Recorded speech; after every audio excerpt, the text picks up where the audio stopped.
Bonjour à toutes et à tous et bienvenue dans ce nouveau numéro d'Agriculture et vous, l'émission qui parle positivement d'agriculture et de ruralité en Saône-et-Loire. Nous sommes ici au Parc des Expositions d'Autun, le Parc des Expositions Lédouin, où nous sommes accueillis par la communauté de communes du Grand Autunois-Morvan et nous les remercions chaleureusement pour leur accueil. Nous allons parler aujourd'hui de la transmission des exploitations, un sujet important s'il en est. Et pour cela, nous avons fait appel à trois spécialistes. Bonjour à vous trois. À ma droite, j'ai Gabriel Joly, président cantonal des JA et installé en GAEC à Montelon. Oui, c'est ça. Evelyne Gay, vous êtes la directrice du Crédit Agricole, du développement agricole au Crédit Agricole. Bonjour. Bonjour. Et enfin, Manon Jasserand, la conseillère de la transmission à la Chambre d'agriculture de Saône-et-Loire. C'est ça. Bienvenue à vous trois. Avant de rentrer dans le vif du sujet, nous allons d'abord regarder une petite capsule de présentation d'un éleveur, d'une éleveuse. Il s'agit de Anne-Laure Bontemps, qui est éleveuse en vaches laitières à Boyer. C'est à vous.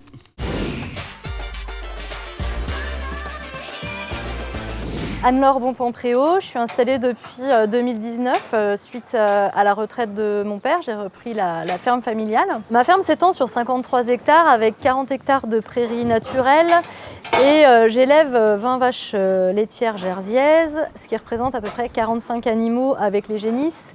Et j'élève aussi des cochons pour la consommation du petit lait de fromagerie. J'ai fait le choix de m'installer en agriculture biologique et en système herbager avec un troupeau de vaches jerseyaises pour la qualité du lait.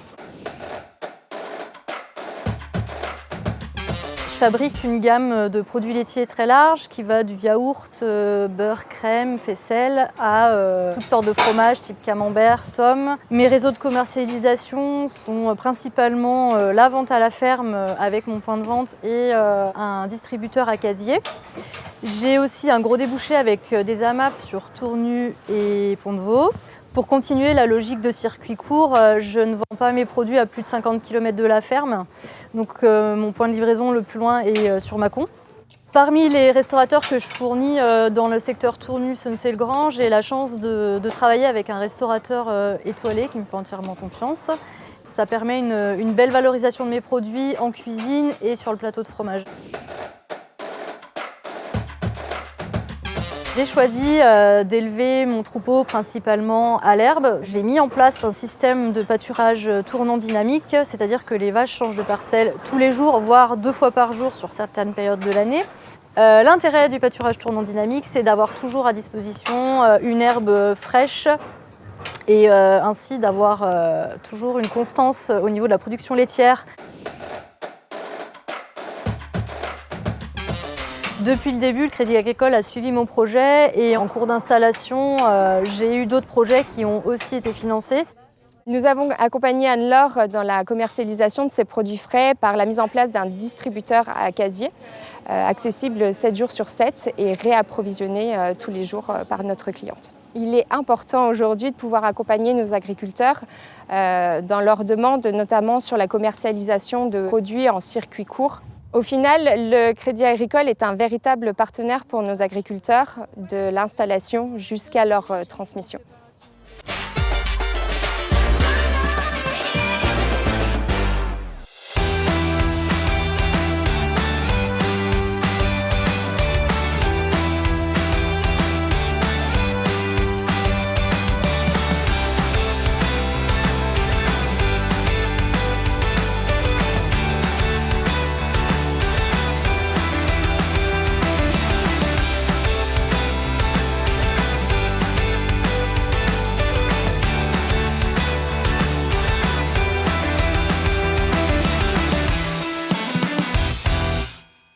Et nous voilà de retour au Parc des Expositions pour ce débat sur la transmission des exploitations.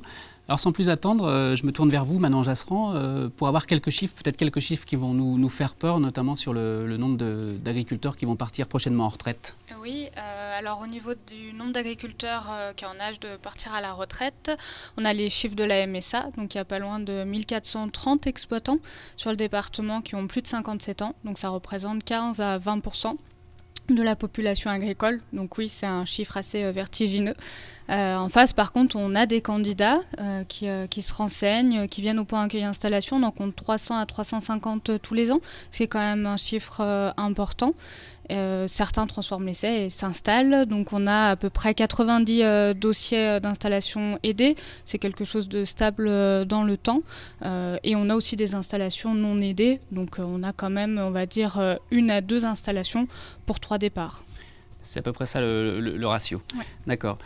Alors vous vous occupez plus particulièrement du point accueil transmission, donc vous recevez notamment les cédants. Alors comment ça se passe? Quel type d'informations vous donnez aux cédants? Donc le point accueil transmission, comme le point accueil installation pour ceux qui veulent s'installer, est là pour accompagner les cédants qui partent à la retraite ou en reconversion professionnelle, puisque ça fait partie aussi des projets qu'on peut rencontrer, et des personnes aussi qui veulent rechercher un exploitant pour être remplacé dans la société existante. L'idée, c'est de les accompagner soit en individuel, soit en collectif. Donc en individuel, on les rencontre au bureau pour faire le point sur leurs projets, aussi bien professionnels que personnels, parce qu'il y a tout ce volet-là aussi à accompagner. L'idée, c'est de vraiment faire le tour du projet dans sa globalité pour s'assurer qu'ils n'aient pas oublié un petit point qui pourrait être bloquant. Et après, au niveau collectif, on organise des réunions d'information, par exemple avec la MSA ou avec le Crédit Agricole, la SAFER, enfin différents partenaires, et également des formations pour qu'ils puissent échanger avec leurs pairs. Et qu'est-ce qui bloque généralement? Quelle est la bonne méthode pour accompagner les cédants? Est-ce qu'il y a des points de blocage à lever? Oui, le premier point de blocage, c'est le manque d'anticipation, clairement. 2 ans avant le départ à la retraite, c'est très court pour faire tout ce qu'il y a à faire. Donc clairement, un des points à bien retenir, c'est anticiper, c'est même 10 ans à l'avance. Un autre point qui est important, c'est sur le volet humain, c'est que certains n'arrivent pas à se projeter, donc ça va les bloquer parce que du coup, ils n'arrivent pas à se dire comment je vais m'occuper, finalement, je vais faire quoi de mon temps.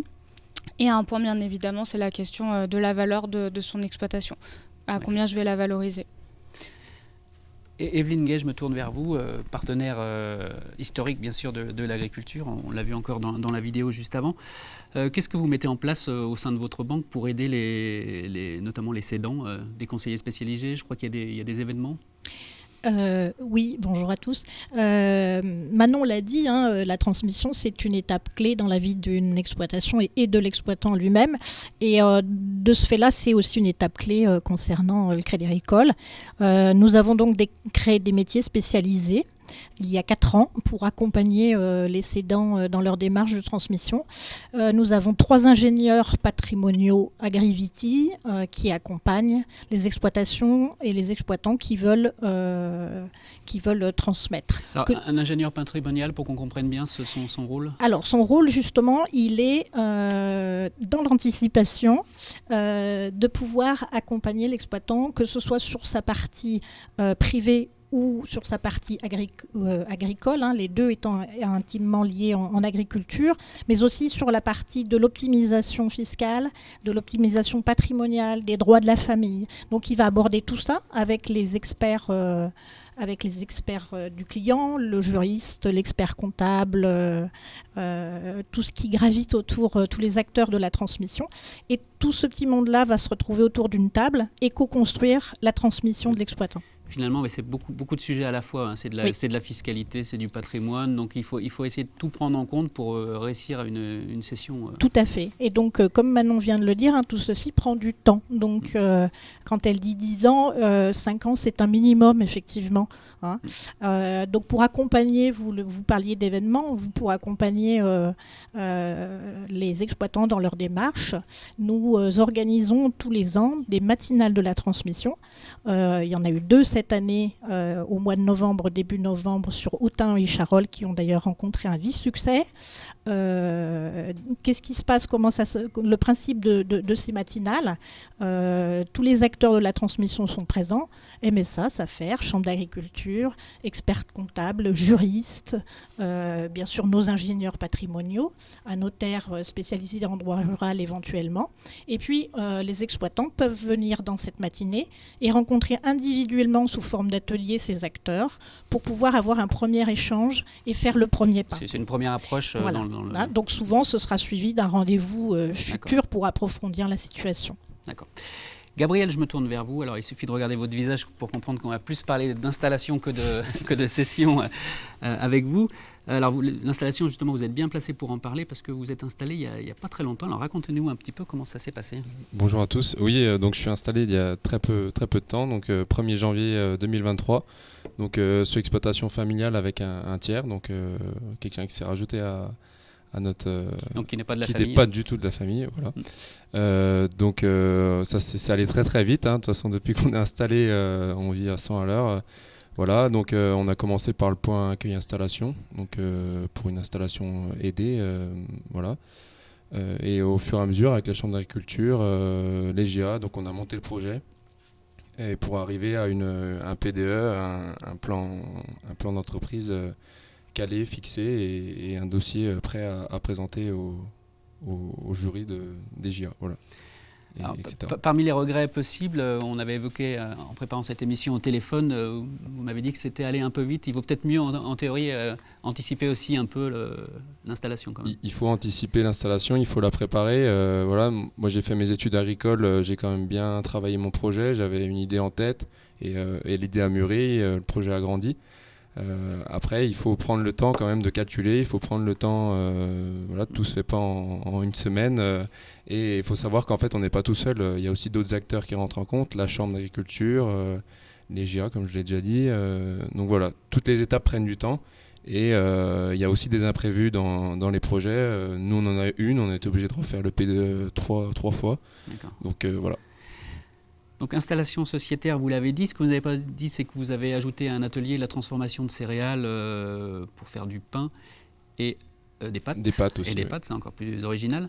D'abord, pourquoi ces choix? Et puis, est-ce que cela préfigure un peu l'agriculture de demain Pour moi, voilà, c'était par affinité. Je suis plus calé en production végétale. Étant né dans les vaches, il y a quand même une attache au troupeau familial. Donc au fur et à mesure dans mes études, je me suis plutôt dirigé vers cette transformation céréalière. Donc après ma licence, j'ai fait un CAP boulangerie en 1 an, donc où là j'ai appris à faire du pain. Et je me suis vraiment posé la question comment je vais mettre ça en place sur l'exploitation. Donc nous, ça a été très long, la démarche, parce qu'on avait un gros cheptel, on a divisé l'exploitation par 2. Voilà, c'était vraiment une grosse restructuration, et aussi on ne s'attendait pas à prendre un tiers avec nous sur le GAEC qui lui du coup se lance en volaille de chair aussi en même temps. Encore un autre atelier. Encore un autre atelier, voilà. Manon Jasserand, je reviens vers vous pour savoir un peu quelles sont les tendances qui se dégagent justement en installation. Est-ce que les installations sociétaires comme Gabriel sont en développement? Est-ce qu'on recherche à installer sur des petites fermes? Ou est-ce qu'on cherche des grosses fermes? Alors, au niveau des installations sociétaires, ça représente à peu près 65% des installations aidées, donc c'est important. Après, au niveau de ce qui est recherché par les candidats, effectivement, parce que du coup j'ai oublié de préciser, donc je m'occupe du répertoire départ installation au niveau de la Chambre, qui est un outil de mise en relation en ligne de cédants et de candidats qui n'ont pas de ferme où s'installer. Et ce qu'on remarque par rapport à ce site-là, c'est que effectivement les petites fermes gagnent plus en visibilité que les grandes fermes, pour avant tout des questions de capitaux à reprendre. Après, pour les grandes fermes, il y a aussi la possibilité d'innover, c'est-à-dire qu'il y a certaines fermes, par exemple, où on propose plusieurs sites à reprendre. On va dissocier la ferme pour que ce soit jouable. Et au niveau des sociétés, ça demande aussi de l'anticipation, parce que les candidats vont moins rechercher pour le coup à rejoindre des GAEC par exemple existants ou rejoindre une société, parce que les candidats ont pour l'habitude de vouloir être leur propre chef, et du coup la société donne moins cette impression-là. Donc ça demande d'anticiper pour se créer aussi des opportunités, par exemple en prenant un apprenti, en faisant appel au service de remplacement ou différents outils comme ce site. Vous mettez en place quelques actions. J'ai noté le stage Start Agri. Oui. De quoi s'agit-il exactement? Alors, le Start Agri, c'est le stage de parrainage qui est proposé par la Chambre d'agriculture et financé par la région. L'idée du stage de parrainage, c'est que c'est une période de 3 mois jusqu'à 1 an pour se tester, vérifier l'entente, pour s'assurer que c'est bien là qu'on a envie de s'installer et que c'est bien ce candidat-là, à qui on a envie de transmettre la ferme. Une période d'essai. Exactement. D'accord. Evelyne Gay, il y a une question qui nous brûle les lèvres, bien sûr, depuis quelques mois. Est-ce qu'on peut encore installer aujourd'hui avec des taux d'intérêt qui augmentent? Oui, la réponse est oui, bien évidemment. Manon l'a dit, le nombre d'installations est stable dans le département de Saône-et-Loire, ce qui est très bien. Donc, ça veut dire qu'on peut encore s'installer. Aujourd'hui, le prévisionnel d'installation, il est fait tenant compte de la situation économique du moment, en termes de vente, en termes de charges et en termes de conditions financières. Donc c'est un tout. Donc oui, on continue de s'installer. D'accord. Et quels sont les conseils alors d'installation que vous donnez aux jeunes candidats? Vous demandez, j'imagine, des analyses très fines des charges, des recettes. Ça se joue au centime près? Alors au centime près, peut-être pas, parce qu'il faut quand même avoir une certaine marge de manœuvre pour anticiper les investissements de l'année d'après. Ce qu'on demande aujourd'hui à un jeune qui s'installe, c'est de maîtriser son circuit de commercialisation, de maîtriser ses charges, d'intégrer aujourd'hui tout ce qui est transition agricole dans les pratiques. C'est chaque poste chaque poste maîtrisé fait la réussite de l'installation. Donc les projets comme Gabriel, ça vous plaît? Je ne sais pas si c'est vous. Si. D'accord. Oui, le projet de Gabriel, on sent qu'il y a une maîtrise, une recherche d'innovation et une maîtrise de ce qui est fait, à la fois dans la production et dans la commercialisation. Est-ce qu'il y a des échecs dans les années qui suivent les installations, des projets, je ne sais pas, mal calibrés et qui échouent? Très peu d'échecs dans les années qui suivent l'installation, pour la simple et bonne raison qu'une installation, notamment une installation aidée, le prévisionnel et l'accompagnement qui est fait durant les années post-installation est important de la part de tous les partenaires, donc on a très peu d'échecs. Alors, Gabriel, donc, je l'ai dit dans la présentation, vous êtes responsable JA au niveau cantonal, donc en charge du point accueil installation. Pourquoi, si vous devez donner envie à des gens de pousser le point accueil installation, pousser les portes, comment vous leur donneriez envie?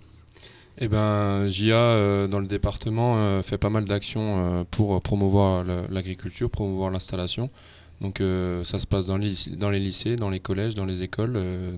On est un peu partout sur le terrain pour des choses simples, par exemple de la dégustation, de la promotion et même de la présentation du point accueil à l'installation. Je sais que moi en BTS, en lycée, on nous a présenté le procédé et du coup moi je l'ai suivi. Voilà. Est-ce que tous les candidats aujourd'hui ont les pieds sur terre, ou on voit débarquer aussi des citadins qui sont un peu rêveurs, ou vous arrivez à faire le tri au niveau du point accueil installation? Après, tout le monde est bienvenu. Je pense qu'il ne faut pas se fermer les portes sur les installations. Enfin, on l'a vu, ça a été cité précédemment, il manque du monde, il faut du monde, donc tout est bon à prendre. Après, il y a toujours la réalité économique derrière. Nous, avec le Crédit Agricole, on a calculé tout ça et on a vu que ça pouvait aller et voilà. Est-ce que vous êtes inquiet sur les reprises d'exploitation dans certaines filières? On pense aux bovins, bovins lait, même bovins allaitants. Est-ce que ça vous inquiète en tant que responsable JA? Ça nous inquiète, oui. Après, il faut toujours rester positif dans tous les cas, mais faut essayer de donner envie aux jeunes de s'installer, mais ça passe aussi par un travail qui est rémunérateur. On sait que on veut pas bosser pour rien et souvent ça peut faire déchanter. Après les filières sont ce qu'elles sont. Il faut les sauvegarder quand même parce que c'était quand même le cœur par exemple de notre département, la Saône-et-Loire, l'élevage allaitant. Donc il faut toujours un bout de vache dans une exploitation, c'est pour moi indispensable et je pense que c'est pour tous les JA indispensable. Très bien. Ouais. Je vous remercie. Ça sera le mot de la fin, c'est passé très vite. J'espère qu'on a donné envie à des jeunes de venir s'installer en Saône-et-Loire. Donc il y a de la place, si j'ai bien compris, dans toutes les filières et les banques et les points d'installation et transmission sont à votre écoute. Donc si vous aimez votre territoire et cette émission, n'hésitez pas à la liker, à la partager sur les réseaux sociaux, à vous abonner à notre chaîne YouTube. Je remercie sincèrement mes trois invités qui ont été très précis et efficaces. Merci à Pascal Sand et toute son équipe technique. Merci à Anissa qui gère nos réseaux sociaux de l'agence Com et compagnie. Merci à l'exploitant de Saône-et-Loire, Cédric Michelin et David Bergerel, la cheville ouvrière de ce projet. Merci enfin à nos fidèles partenaires, la Chambre d'agriculture de Saône-et-Loire, le département, le Crédit Agricole Centre-Est, le groupe FDSEA JA 71 Et enfin, Interbev, l'interprofession, qui nous offre une recette comme à chaque fin d'émission. Et aujourd'hui, c'est le rôti de veau au lard et pommes grenaille. Alors bon appétit et à bientôt.